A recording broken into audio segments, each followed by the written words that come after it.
be with you. A reading from the Holy Gospel according to Luke. Each year, Jesus' parents went to Jerusalem for the feast of Passover. And when he was 12 years old, they went up according to the festival custom. After they had completed its days, as they were returning, the boy Jesus remained behind in Jerusalem, but his parents did not know it. And thinking that he was in the caravan, they journeyed for a day and looked for him among their relatives and acquaintances. But not finding him, they returned to Jerusalem to look for him. After 3 days, they found him in the temple, sitting in the midst of the teachers, listening to them and asking them questions. And all who heard him were astounded at his understanding and his answers. When his parents saw him, they were astonished, and his mother said to him, "Son, why have you done this to us? Your father and I have been looking for you with great anxiety." And he said to them, "Why were you looking for me? Did you not know that I must be in my Father's house?" But they did not understand what he had said to them. He went down with them and came to Nazareth and was obedient to them, and his mother kept all these things in her heart. And Jesus advanced in wisdom and age and favor before God and man. The Gospel of the Lord.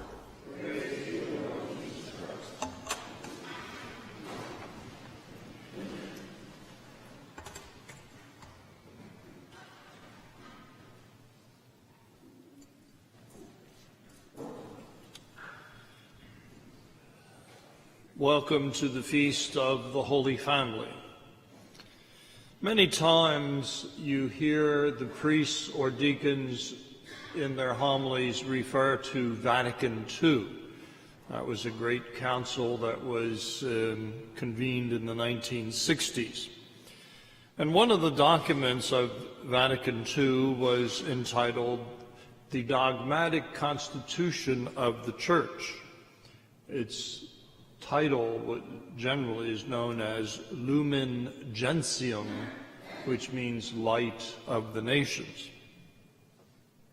In paragraph 11 of that text, it's noted that the family is regarded as the domestic church.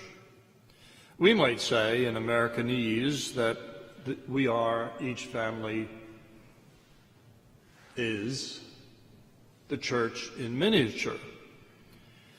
In the family, Christian spouses signify the unity between Christ and the church.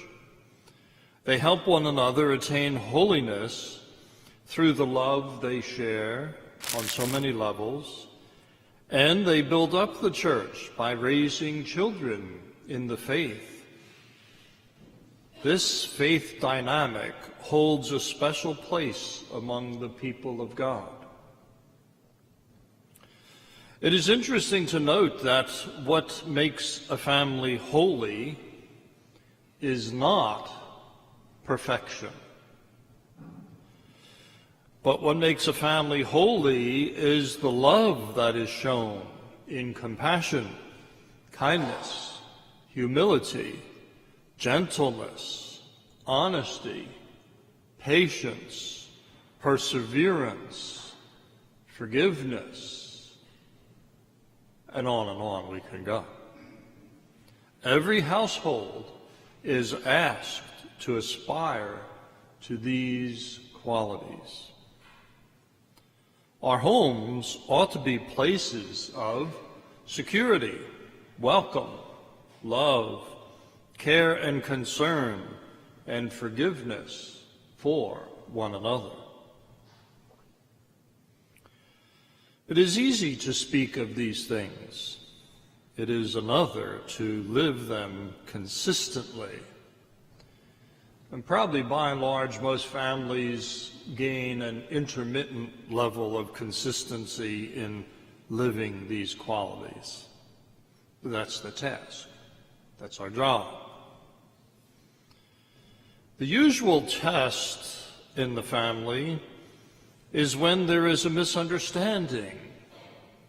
Does that really happen to people in Spring Lake? Nobody has misunderstandings here, do they? Don't answer that.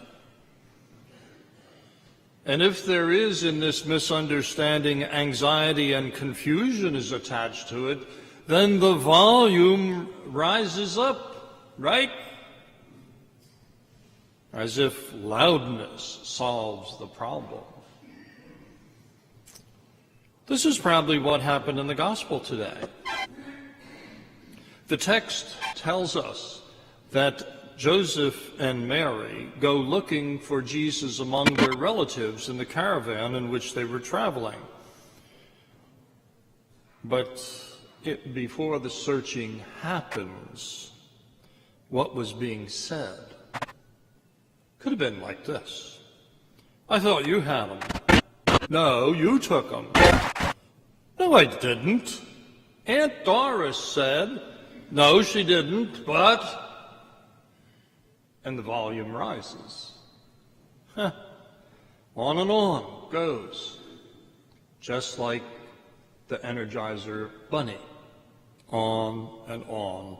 A shouting match solves nothing. People just beat themselves up. They seem to like it. That's a bad sign. Even though they had this misunderstanding, Mary and Joseph solved the problem with the help of the Holy Spirit. They persevered, and they found Jesus. Hear the good news.